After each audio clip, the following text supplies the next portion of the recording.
Greetings once again, and welcome to Electric Avenue's YouTube updates.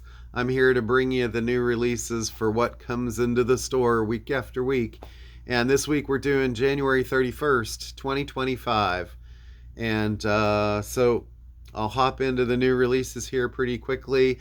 Someone mentioned last week, or a couple people, that, oh, your video was so short, so brief. And I'm like, well, when the weeks are really heavy and there's a ton of stuff, it takes a while to get through everything. And these weeks have been a little bit less, so I'm trying to kind of like give you guys a little more time to relax and do your regular life things and keep the store kind of like moving along here. So let me jump right in. First thing this week, kind of a bit of a surprise. I mean, it was rescheduled from last week originally. Apparently, he was like, I don't want to bring this out during the LA fires. Let's wait a week. Well, a week hasn't been a lot of time, but when you're talking about the weekend, here you go. So, Abel Tesfaye, Canadian, it's supposedly the third in the trilogy, a trilogy that we didn't even know was supposedly happening, right? This is called Hurry Up Tomorrow. The trilogy started with After Hours in 2020 and then Dawn FM in 2022. I really liked both of those records. After Hours was the one with Blinding Lights, and then Dawn FM was the album that featured actor Jim Carrey as sort of a DJ from Purgatory. And they were both very entertaining and well produced and good songs. This one has been very mysterious. He's released 3 singles from it. 2 of them featured Playboy Carti and Anita.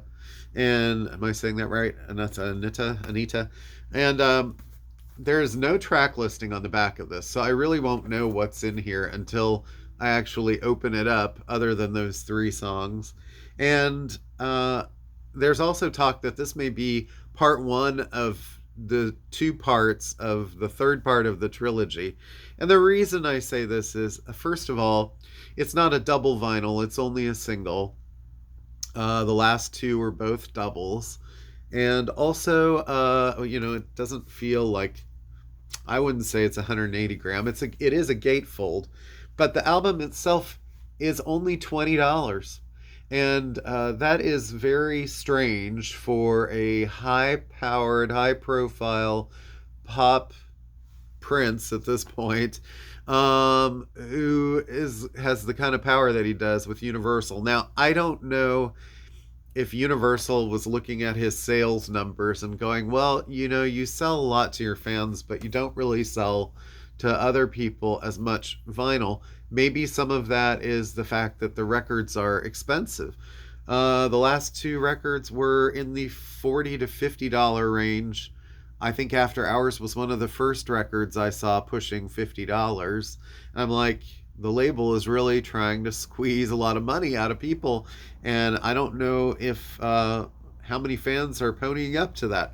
So this is a way, if it is 2 parts, of sort of breaking it up, making it a little more sort of bite-sized for people. And then if they want to come back for part 2 or whatever, they can. But I think you see a price tag that's like $20, and it's a lot more appealing than $40, $45, correct? And also, the CDs are only $10. So now I'm sure that there's fewer songs because it all has to fit onto one record.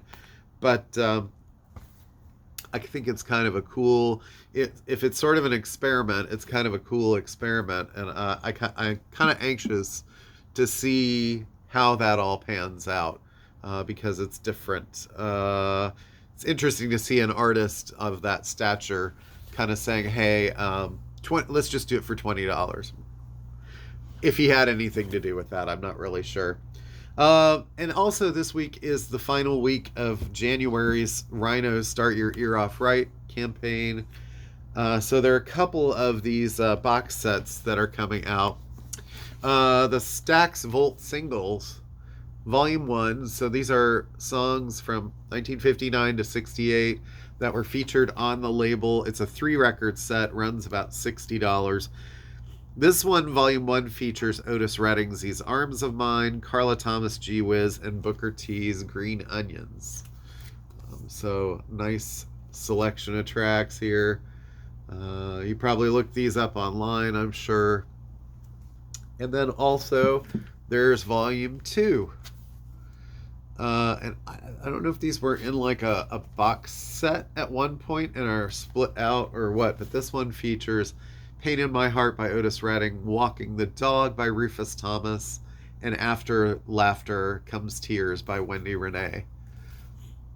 Yeah, so a good deal. I don't know why you would want to buy Volume 1 without buying Volume 2, and you certainly wouldn't want to buy Volume 2 without buying Volume 1, so you're probably in it for about $120 if you get both.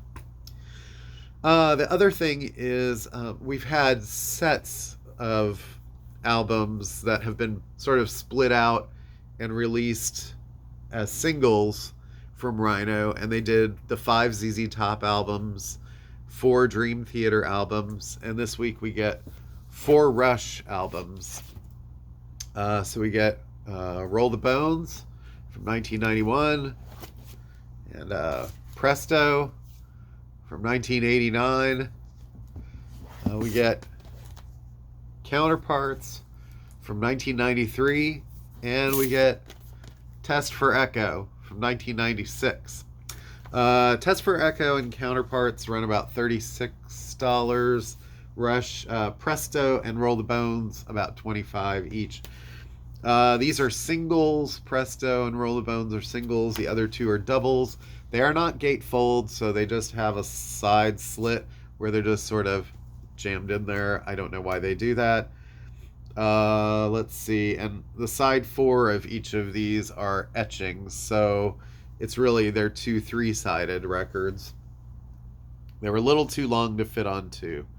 But anyway, so Rush fans, you might want to take note. I don't know how long those are going to be available. I went to order more and they were already out at the warehouse, so they may be getting more soon.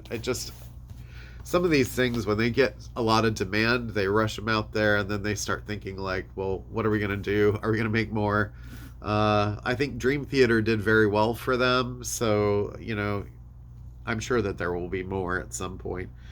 Another Rhino Start Your Year Off Right, The Cult, and sort of a mid-late period album for them called Beyond Good and Evil. This features Ian Astbury, singer, Billy Duffy, and drummer Matt Sorum from Guns N' Roses, and an etching on side 4. This one is pressed on translucent red and bottle green vinyl.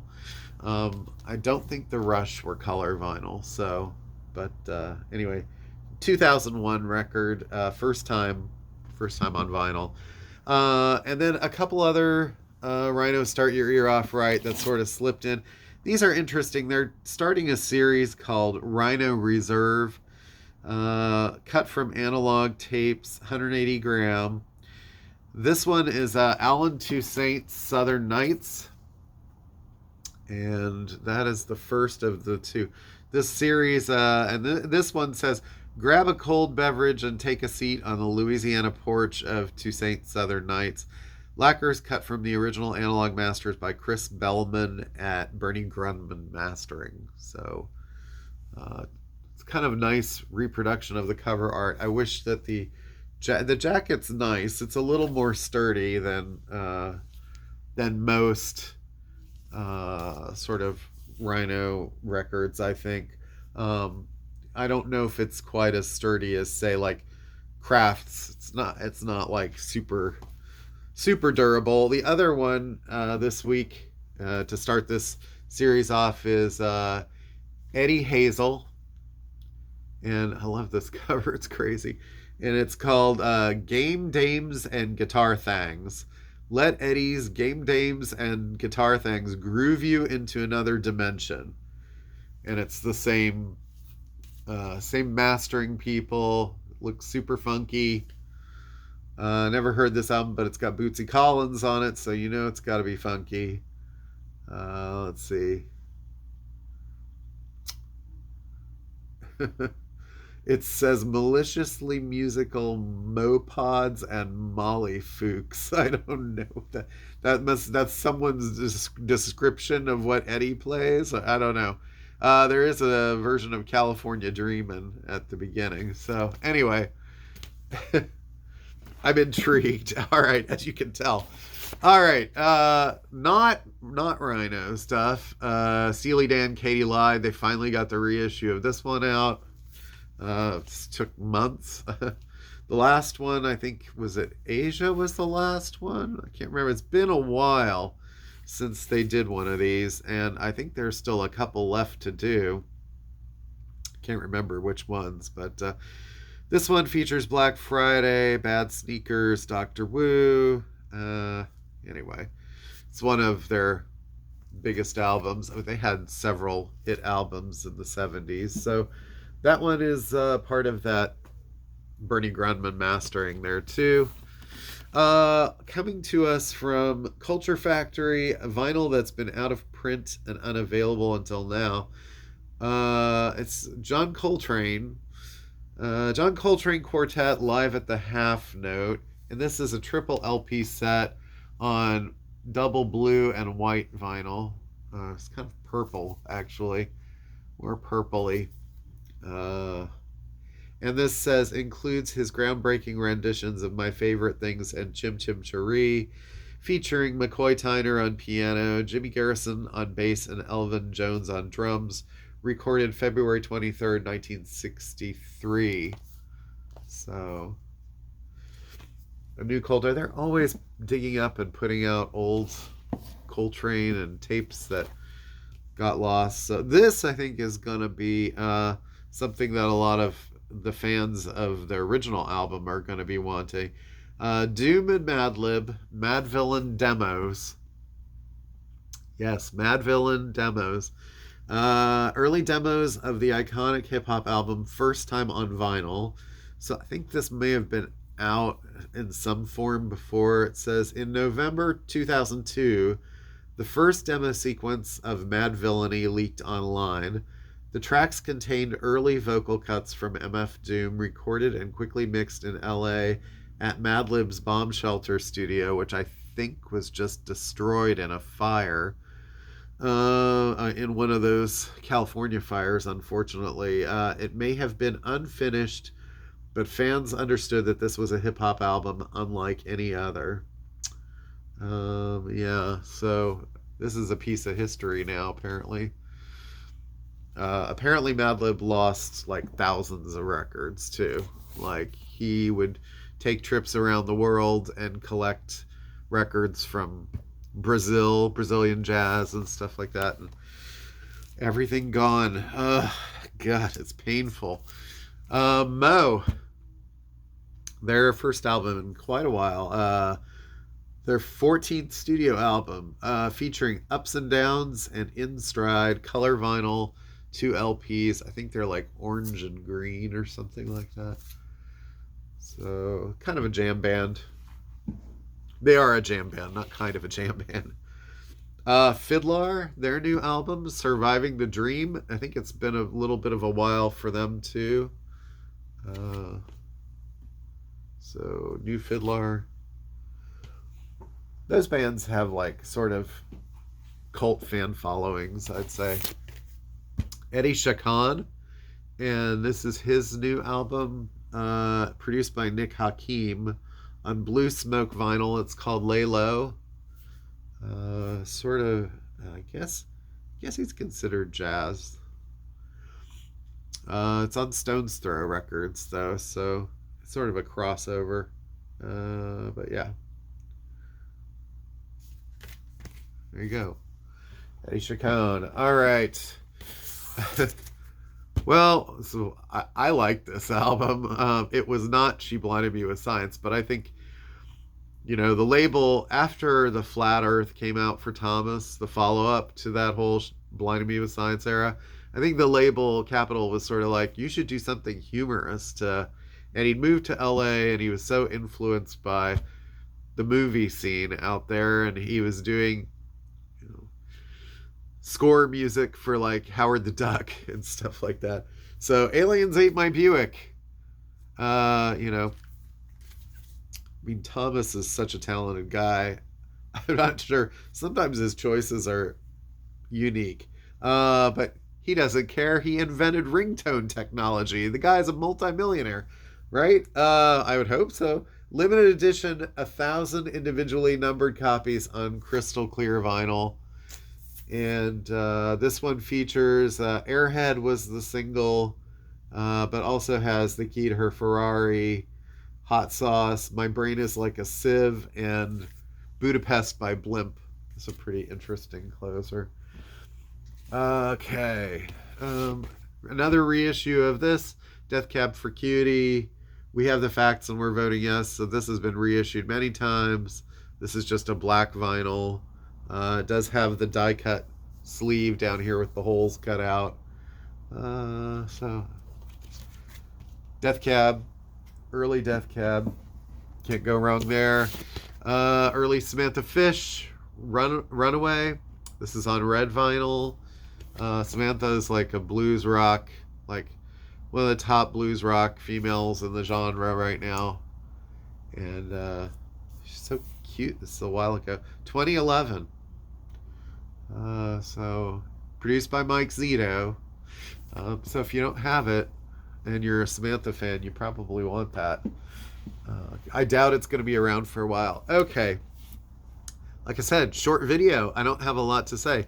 So I'm going to go on to my recommends and then wrap it up for this week. You guys can go enjoy a beer. I don't know what you do. Is it a... There's no game this weekend, is there? I think, oh, well, maybe you'll actually get to come out and buy something. I don't know. No, it's funny. I sort of like, I can always figure out when there's a game going on because it becomes like, you know, and the Eagles are very popular in this area because we're just outside Philly. Last week, this past week on Sunday, I was just super busy for like the first 3 hours that I opened. And then as soon as the game time started, it was like a ghost town. I could probably have closed and been okay. And I may consider that for Super Bowl Sunday because although the game does happen much later, that's the difference. This game was like 3 in the afternoon, which just is like, forget about it. But and especially a playoff game like that. But when they're like later in the day, it's not so bad. But it is funny how I think it's humorous as a record store owner.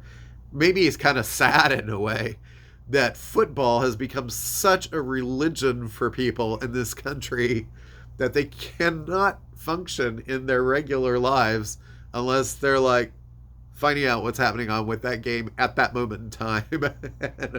I understand the sort of wanting to root for something, you know, I guess I get that, but my feeling is someone's got to win, someone's got to lose. Next week, it's going to be all the same stuff again. And I guess, you know, you're always hoping that your home team is going to do great. But I don't know. Is there something that I think that says something about humans in general? I was going to say Americans, but I think humans in general. Anyway, something completely out of this for my recommend this week. And I don't know if I recommended any records by her. I've talked about her a lot, and you know, she passed away about 1.5 years ago, and I thought, why have I not mentioned this? And you can buy a few different Sinead O'Connor records, and there are some that are, you know, better albums than others. There are some that are not even available. It's amazing how someone dies, and you know, they don't try to like get most of their stuff out there that, you know, at least fans could have one more shot at it. But this is a really good collection of the early years stuff that sort of, most of it was out, but some of it, the only way to get it is on this album. And that is the very best of Sinead O'Connor. So far, the best of Sinead O'Connor. Well, so far has come and gone, but this is a really good compilation. This is marked as 2021, but this came out on CD in the 90s. She's kind of an artist who made a really big splash, and then controversy ensued, and she, once she ripped up that picture of the Pope, because she's angry about children being abused in the church. Her career sort of hit the skids in America, but what an incredible artist and a singer.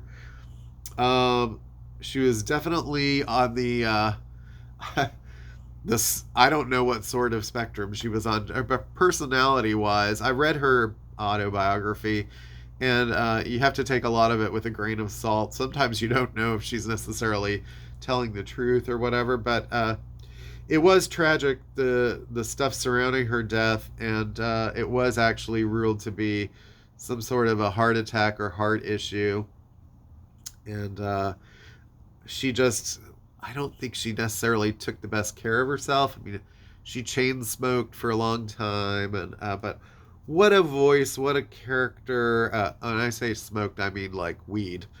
um, what a character. So this album is basically 18 tracks that sort of distill a lot of her early years.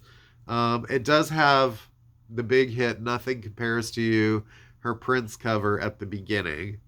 It's sort of like, let's do that and get that one out of the way because everyone wants to hit play and hear. I used to work for someone who he was going through a breakup at the time, and he put that song on repeat and on his boombox, and came out of his office one day and said, "Well, I've done it. I've been counting, and I actually did listen to Nothing Compares to You 1,000 times." I'm like, oh my God. But I will say, and I am a huge Prince fan, I do find her version to be superior to all the versions I've heard of his. I just think she interpreted it well. But love Prince. But anyway, so, and they really did not like each other. And you'll find that out if you read the book too. But so other songs on here that I really love, early ones I think are really great. Mandinka. Uh, there was I Want Your Hands on Me was kind of a funky song. Uh, Jackie's really kind of a cool, edgy, like guitar track. Troy is like the song that she wrote for her mother and how much she despised what her mother did to her, locking her out of the house and stuff like that. It was sort of this is a spiteful song and it's about you, and it's just, it's very fiery, but what a performance. Slightly orchestral, goes from just very restrained and seething to just explosive. Her delivery is crazy, crazy good. Sort of upbeat, jammier tracks like The Emperor's New Clothes. Um, I love You Made Me the Thief of Your Heart. That was the theme song for In the Name of the Father. It was a Daniel Day-Lewis movie, and what a song that is. Beautiful song. Heroin, the song that she did with The Edge from U2 from the movie Captive. Both of those songs are great, and this is the only way to get them really now that's in print now. A couple of tracks from her covers album, Success Has Made a Failure of Our Home, which that might actually be an original, and then Don't Cry for Me Argentina, which she does a decent version of. I do love The Last Day of Our Acquaintance. She was always sort of having problems in her relationships, and songs like that are just gut-wrenching. Just Like You Said It Would Be is another sort of one. John, I Love You is really pretty. Anyway, and Fire on Babylon, a great sort of forgotten 90s single, but it had kind of a trip-hop beat. I think she worked a little bit with like the guys from Massive Attack. Eventually she sang on the follow-up album to Mezzanine called 100th Window, and that album still hasn't been reissued on vinyl since she died. I'm like, I don't understand it. Mezzanine is so popular. Put out the Sinead record. Anyway, My recommend this week, if you don't have it, is so far the best of Sinead O'Connor. If you don't have it, what's keeping you? I mean, nothing compares to you. Oh, anyway, have a great week. Thank you so much. Next week will be in February. It's the season of love. Yeah, so bring your Valentines and gather around the computer screen and leave your thoughts and comments. I hope they're positive. Thanks. And I'll see you guys. Thanks for being so consistent. I really appreciate it. And have a great week. Peace.